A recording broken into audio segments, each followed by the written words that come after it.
Good morning. Thank you so much for joining us today. My name is Joel, and it's an absolute delight to be together. Wherever you're joining us from, whether you're at home or watching it on a phone or a tablet, wherever you are joining us from, it is great to be able to just be together. Please remember to say hello on the chat. It's really nice this morning. Just before I jumped up here, I've just been saying hello to people, and it's just such a real it's just really nice to be able to connect with one another. Please make sure that you jump on and comment on the chat. It really does make a nice contribution. Hey, if you haven't done so already, I'm just also going to encourage you, please remember to subscribe to the channel. We want to put most of our information out via YouTube, so please make sure that you subscribe and get involved with the channel on that way. I've got a couple of quick announcements, and then we're going to move on to our morning today. Now, if you haven't done so already, you can watch the Superstars session every Sunday morning at 9:30. We have a special session for our children. We believe in investing in the younger generations, and we put out some content every single Sunday at 9:30 for our Superstars, and check it out. Also, this afternoon, our Superstars are getting together for a Zoom call. So a crazy, mad, fun Zoom call this afternoon at 2 o'clock. And we'll send you those links. If you want the information about that, you're going to have to contact us if you haven't got it already. Also, I don't know if you're aware, but this coming week is the National Storytelling Week. And we have got some fun stuff set up in place for you. Every single day this week, we're going to be putting out a brand new video, and every video is going to have a story with somebody reading one of their favorite Bible stories to you. So make sure you watch those. Also, on Sunday afternoons, we get our rock stars, our youth groups together, and they catch-ups and sharing life. And this month, they're looking at emotions and how emotions are incredibly important in our lives. However, emotions do not control our lives. So a really, really important lesson for all of us, and for any of us who are older, we can remember when we were teenagers, that's a pretty important life lesson to begin to learn. So really important for our young people, because we really care for our young people and we want to invest and help them. Also, we have a number of other groups that are going on midweek. This coming Thursday is our Over 50s gathering. If you want to find out any more about the groups, the best thing to do is head over to the website, nlcletchworth.co.uk, and you can find out all about the groups. I've got another quick announcement. This coming Monday, we are having a Make Lunch evening. So Elaine is hosting a special update about Make Lunch. And this is the program that she oversees, which helps provide food for families in our town who might be experiencing holiday hunger or food deprivation. And she oversees, and she's doing an amazing job helping spearhead and oversee that work. Now, that's happening tomorrow night, 7:30, over Zoom. You can jump on there. You can find out about what's been going on. And you can also find out about what we're going to be doing in the future. If you ever wanted more information about something that we do as a local church, this is a great thing for you to get involved with and find out more about. Also, just a little teaser for the month of February. You know, we got February half term coming up. We are going to do a February half term, February fun. We're going to have from Monday the 15th through that week, we're just going to have a bunch of fun events going on every day. So watch this space. Got lots of fun planned in the pipeline. So watch this space. Now this morning, we're going to be wrapping up our theme, The Beginner's Guide to Predicting Your Future. If you have missed any of the sessions, they're all online. You can catch them, and they're really, really good, helpful, and hopeful messages for life. Now, I'm going to introduce Sam, who's sharing this morning, and it is such a joy and a delight not only to have Sam as a friend, but to be able to work with him. Now, Sam, for every week over the last few months, has been here on a Sunday behind the scenes, helping make sure that everything that we're doing is actually working. And today, it's a delight to have him on the other side of the camera. So he's a great friend, and I know that he's got such a passion for the local church and caring for others. And it's great to have people on board who help with our vision of doing everything we can to reach everyone we can. Sam is going to come up in just a moment. We'll see you soon.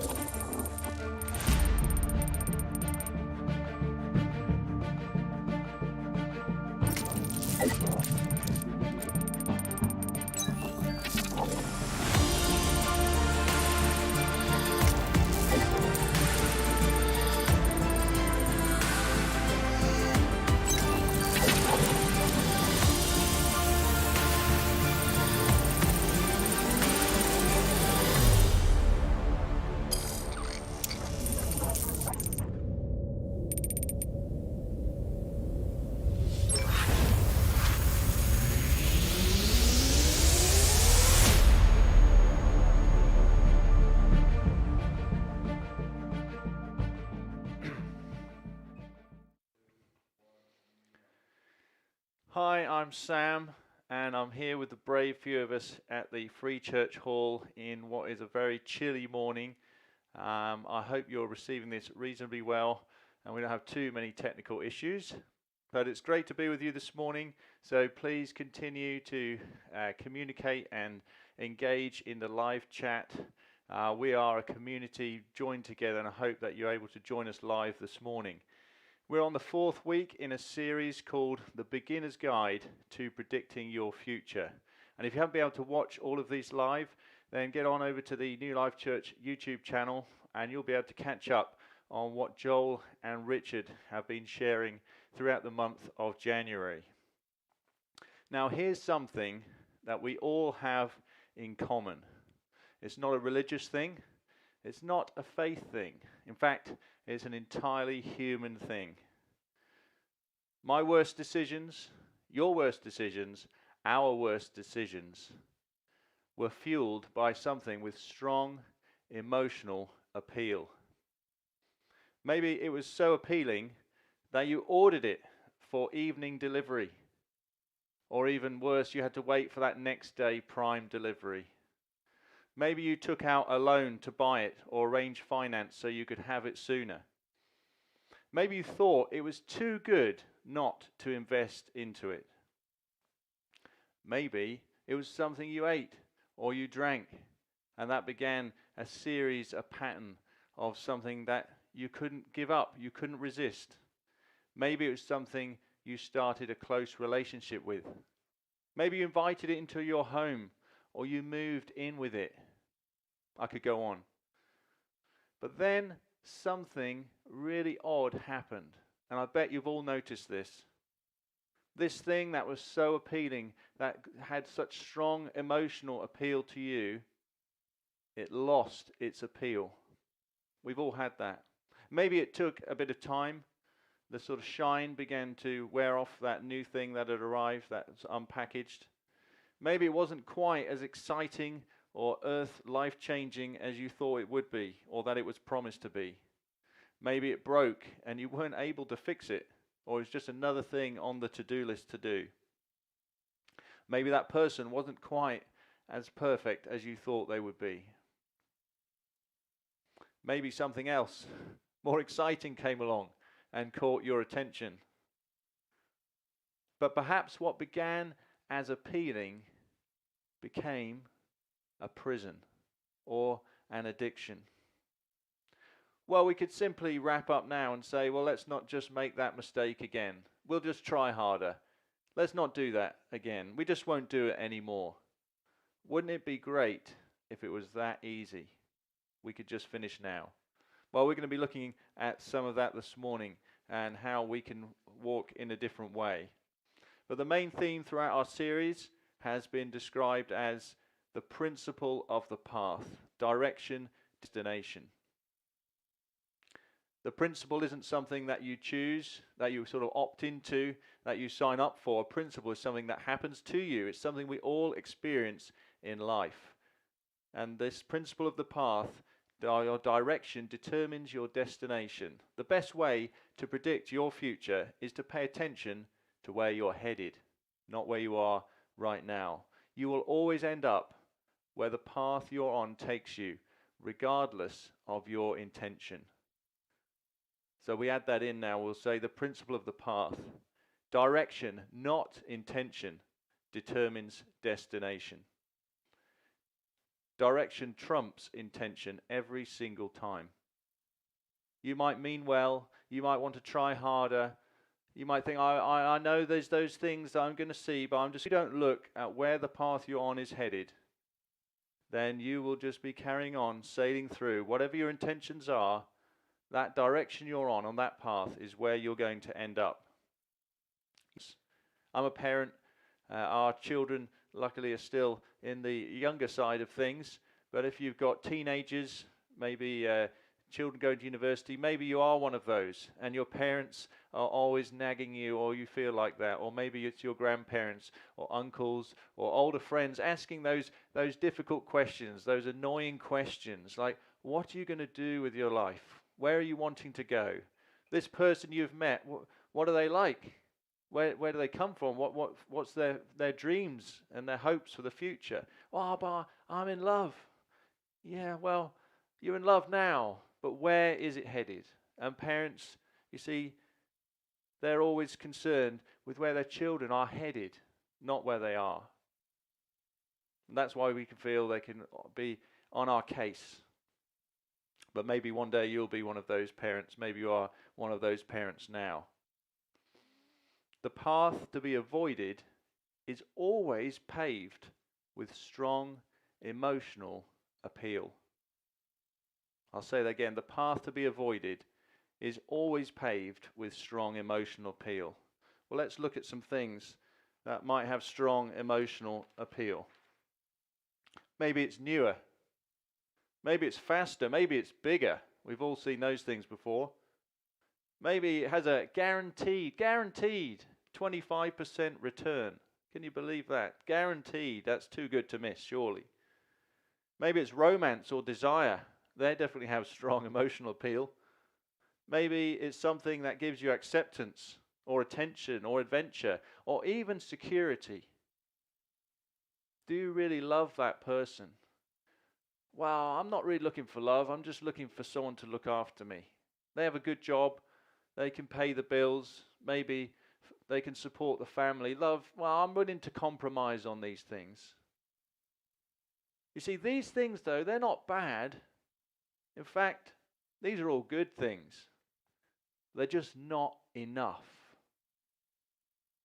Strong emotional appeal, it lowers our defenses. But wait for it. It raises our defensiveness. You see, I'm sure close friends, maybe family members, loved ones, have tried to speak to you about a number of topics before. And when they bring those up, maybe it's money, maybe it's relationships, maybe it's your attitude. If you get exceptionally, more than normal defensive about that, and you don't just realize you don't want to talk about it, you should take note. Now, you might discount them. You might say, well, the way they approach it, it just gets my back up. Yeah, that's fair enough. Or you might say, well, they don't know all the information. They don't know what it's like to live with all the pressures that I have. They just don't understand. Well, yeah, that's fine. They might say that. They might say that. But you know what? If you get really defensive when those topics come up, you need to pay attention because something is wrong. You may be misguided. You may be reacting to that strong emotional appeal, which is dragging you into something that maybe isn't the best for you. You see, those people, they have the benefit. They're not tangled up in it. They can see from outside, and they have your best intentions at heart.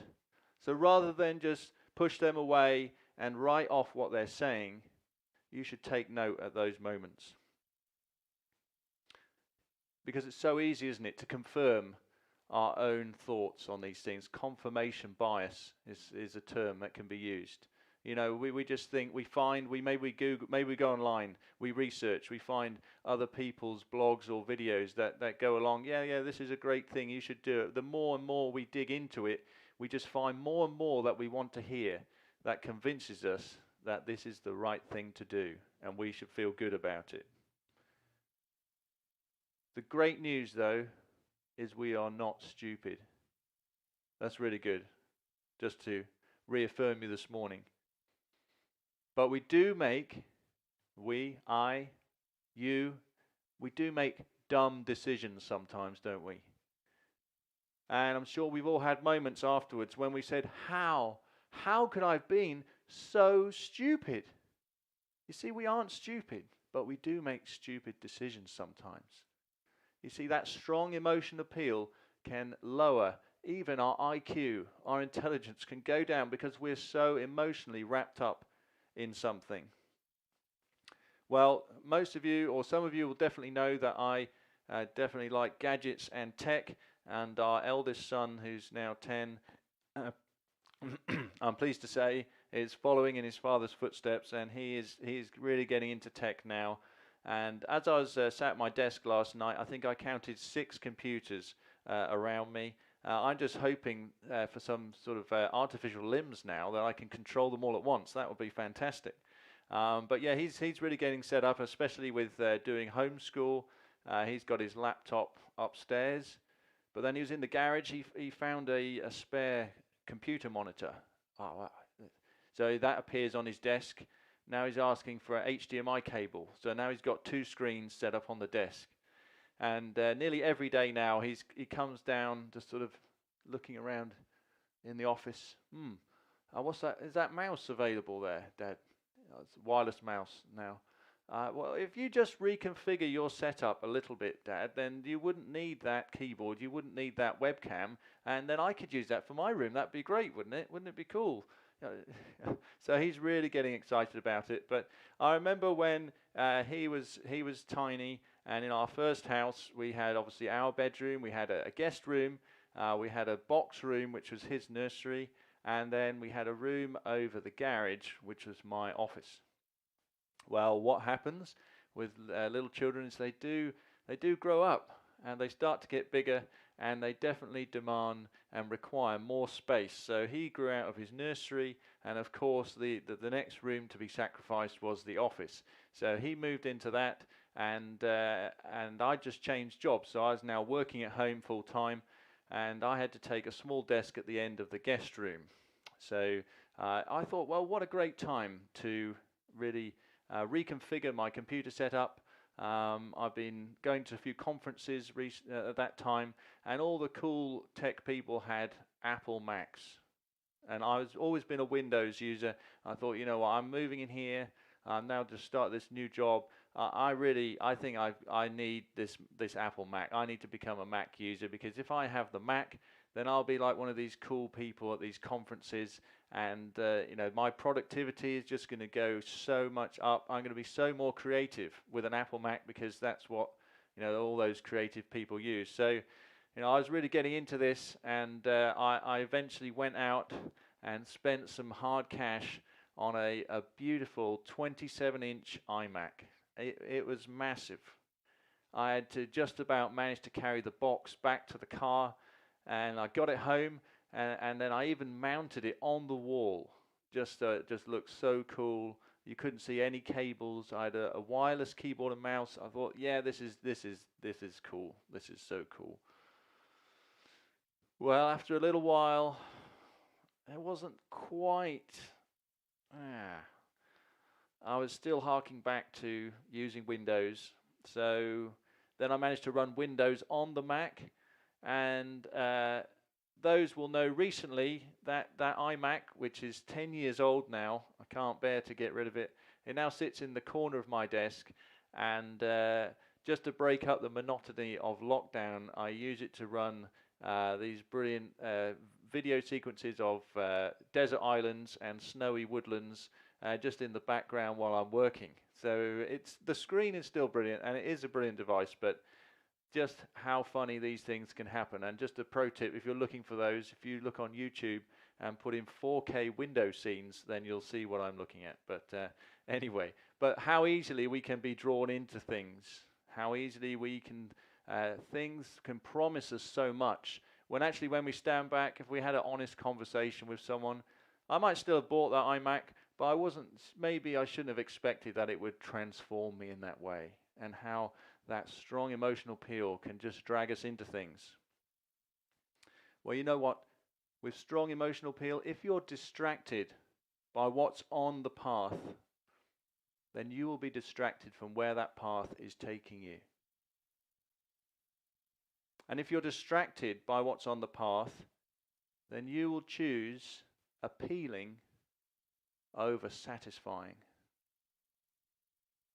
See, there's so many things out there that just look so appealing, and especially now in today's culture where we can have things so quickly, same day, next day, a few days, we can try and satisfy that appeal, but then a few days later, that's gone, and we're looking for something new. But you know what? This is not the way for a satisfying life. And we're going to look at a bit of a letter which the Apostle Paul wrote to one of the churches that he planted. And he would write these letters just to inform them and encourage them, to teach them. And this is going to be from a letter he wrote to the church in Galatia. And in the New Testament, it's in the book which we call Galatians chapter 5. And he starts off in verse 13 when he says, "You, my brothers and sisters, were called to be free." Free. Well, if your version of Christianity is not liberating, it's the wrong version.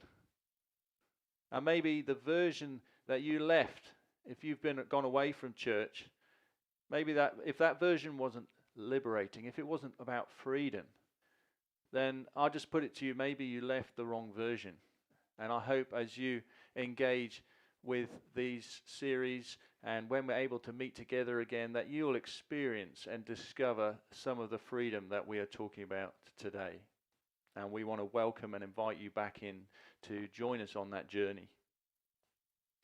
He carries on, "But do not use your freedom to indulge the flesh." Oh, what a strange word that can sound to be. But all he's saying is don't give in to every impulse. It's flesh, just a word for everyday desires. Why? Because you'll lose your freedom and hurt someone else in the process. Rather serve one another humbly in love. So I've got to put other people before myself. You see, this is what the New Testament really points towards in the way we live. That using your freedom to benefit others leads to a satisfying life. If you meet people, the happiest people, they are those who are always putting other people first. Somehow, by elevating them above themselves, they seem more satisfied. Seeking self-interest and self-advancement and giving in to those desires doesn't lead to satisfaction. You see, using your freedom to benefit only yourself at the expense of others is a dissatisfying life. He carries on in verse 14, "For the entire law is fulfilled in keeping this one command. Love your neighbor as yourself." One command. One command. So I say, walk by the Spirit. Again, this isn't not some strange mystical, you need special music and candles and incense burning to do the Spirit thing. This is just listening to those internal nudges from your Heavenly Father. They might seem like small things, but it's learning to discern those. Maybe you should just stand back for a moment and reconsider. What's that niggling feeling? This is going to be fantastic. This is all these things. It's just going to be so good. It promises so much, and yet, I've just got that little. What is it? The nudge from your Father. It's not a loud, booming voice. We know God speaks often in a still, small voice. So walk by the Spirit, and you will not gratify the desires of the flesh. Or you could put it like this: you will not fulfill selfish desires. You won't be as susceptible to things with a strong emotional appeal. For the flesh desires what is contrary to the Spirit, and the Spirit what is contrary to the flesh. They are in conflict with each other, so that you do not do whatever you want. Conflict. There is a conflict between what you ought to do and what you want to do. If there was no conflict, wouldn't it be fantastic? You would wake up and you would just do everything that you knew was the right thing to do. You would be full of pleasantries to those in your household. The dishes would be done, all the chores, there would be no grumbling or complaining. When you went out to the shop, the aisle with those nice blue and purple small package bars on, you wouldn't be interested in those? No, because you would be just, I don't need it. There'd be whole industries which would be shut down because there'd be no conflict in us. Sadly, though, that is not the case. And we often want whatever is appealing to us. So when we feel that strong emotional appeal, then we should treat that as a red flag, not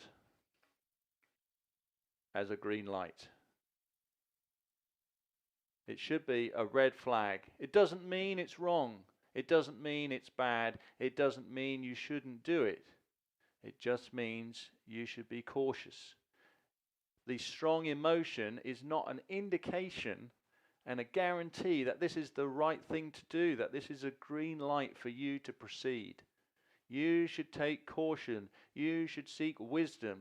You should ask somebody else for their opinion, their honest opinion, who isn't wrapped up emotionally in what it is that you are considering.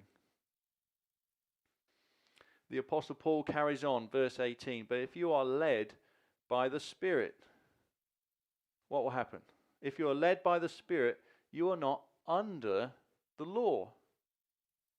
Well, why? Because Jesus gave us this one overarching command, love your neighbor as yourself. And if you submit to that one, then you don't need the law. Because it's all summed up in loving someone else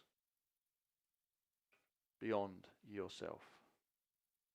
So the question to ask, which is a hard question, when you're seeing these things, when you're looking at opportunity, when you're considering a relationship, what does love require of me? Doesn't that disarm you? Doesn't that strip you back? Doesn't that make you uncomfortable to reflect on that, to think, what does love require of me? What a good question to ask. Now, Paul carries on. He says the acts of the flesh are obvious. And in fact, we all know what these are, and you can go and look them up in that passage. Paul gives us a list of things, but you know what? I mean, this list is from nearly 2,000 years ago, and yet the incredible thing is, if we sat down to come up with our own list, I bet we would come up with the very same things, because even though the list hasn't changed, human beings haven't changed. We're still drawn to the same things. Some are very obvious, and some are maybe more hidden. But when we approach them, we must remember, red flag, not green light.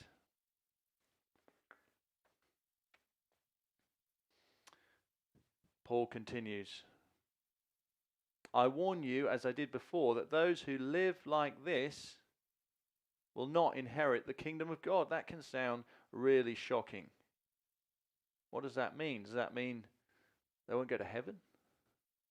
Well, maybe if it meant that, then he would have written that.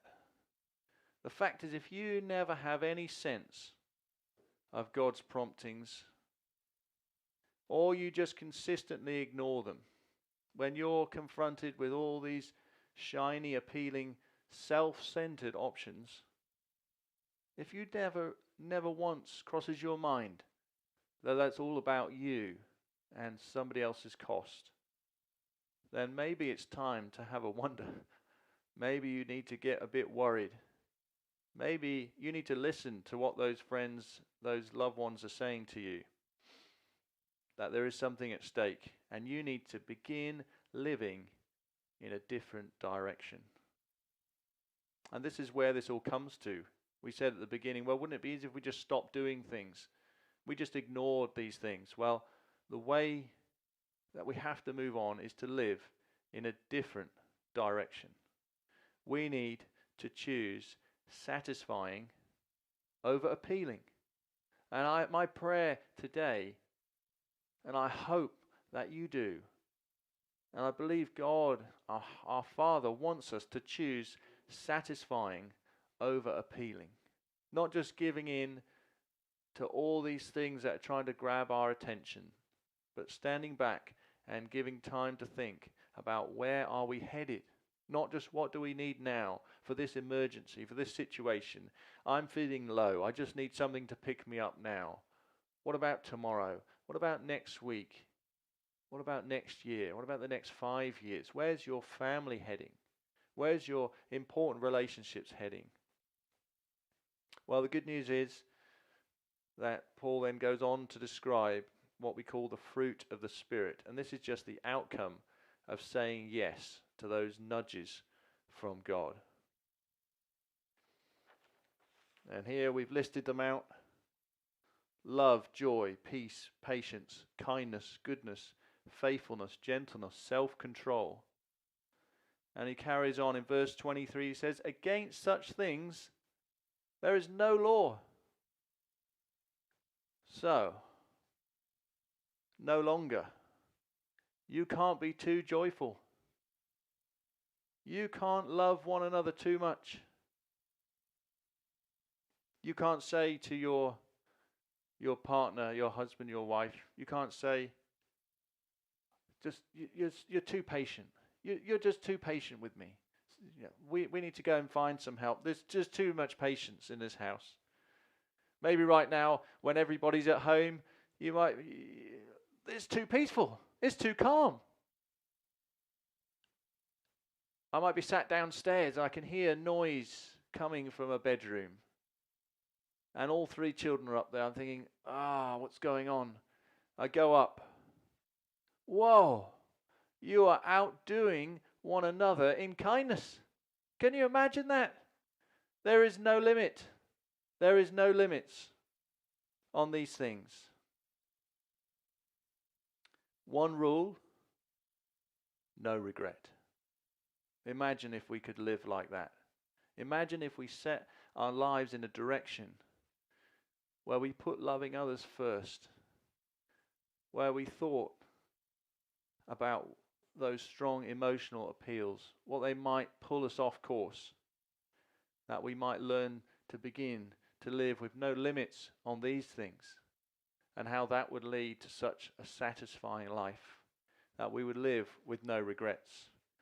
So as we think about drawing it to a close, have you become so enamored with something or someone on your path that you have failed to recognize where the path you're on is taking you?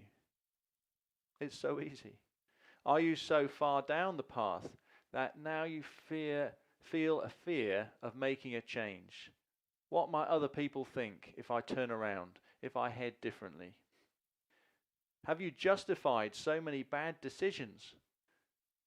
So many people have come to you to advise you, and you said, no, I know what you're saying, but this is the right thing. I'm so convinced. Maybe you've convinced yourself. And the thought of now being honest and saying, I was wrong. Maybe your pride is getting in the way. We need to be living in a different direction. And we need the help of one another. This is not easy.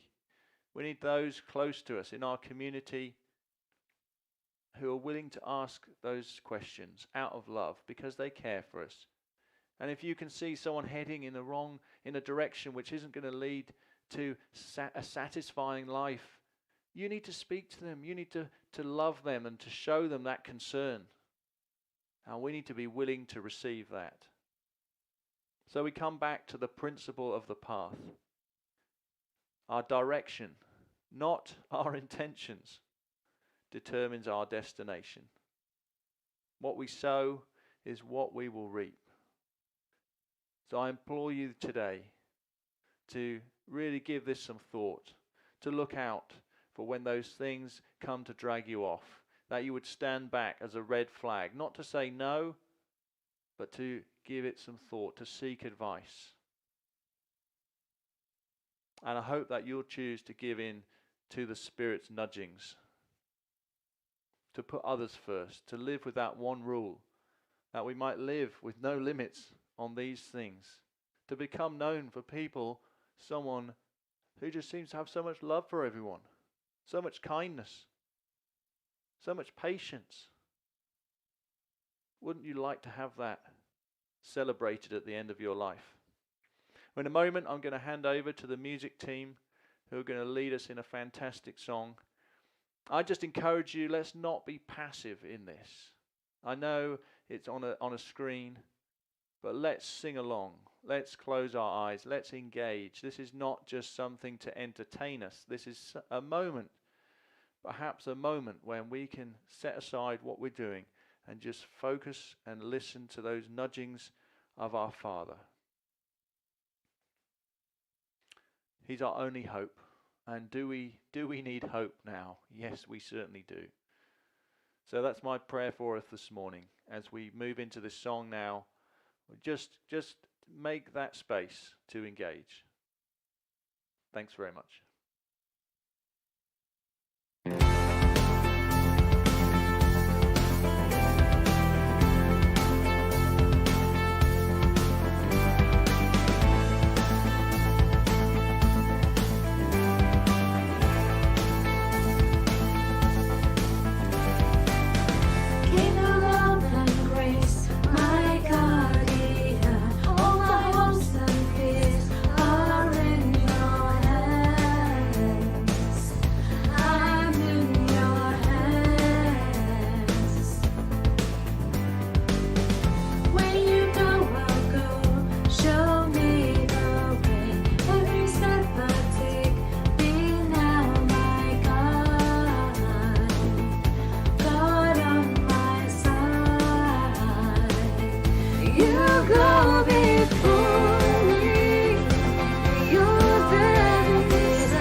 Thank you so much for joining us this morning. huge thank you to Sam. So much treasure and gold shared this morning. If you had some technical difficulties, apologies there while we continue to adapt and figure out how to get this done. And we're committed to making sure we get it done. And so thank you for your patience. All of this will go back online. We will put it back on, and we'll email out when this is ready. So thanks for holding on this morning. I just wanted to wrap up and just say, what a powerful thing when Sam said that this version of faith that Jesus offered was supposed to give life and be liberating. What a challenge that if the faith that we're experiencing isn't setting us free, then maybe we're not really experiencing the faith and the life that Jesus came to give us. I was challenged when Sam referenced the fruit of the Spirit, the stuff that is evidenced when we follow Jesus, which should be love, joy, peace, patience, kindness, goodness, faithfulness, gentleness, and self-control. And if I actually am honest and think what everyone in the entire world needs, no matter how old they are or young they are, no matter their background, their ethnicity, no matter what, every single person in the entire world, that's what they need. And that's the fruit of the lives of those who follow Jesus. That's what we should be sharing with the world. And I find that really challenging, but also really encouraging and humbling that we are chosen by God to be a vessel to share those types of gifts with one another and others. And so, if you're just journeying in faith, as we said, please reach out, get in touch with us. We'd love to walk and journey with you. And we want to share and experience life together.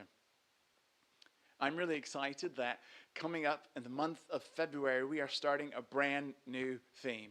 So for 4 weeks over February, we are going to do a theme called Totally Devoted. And we're going to look at what it means to love God and love others. And we're going to take a text from the book of Acts, which talks about the history of the early church. And we're going to look at one passage of scripture, just a few verses over 4 weeks. And I'm excited that we've got 2 guest speakers out of these 4 sessions. And it's going to be really, really good stuff, really cool stuff. Now, I'm going to show you a short little video just to give you a teaser. And then that's it. And we're going to go. So thanks so much for joining us today. It's been really great to be together. And here's what's coming up for February.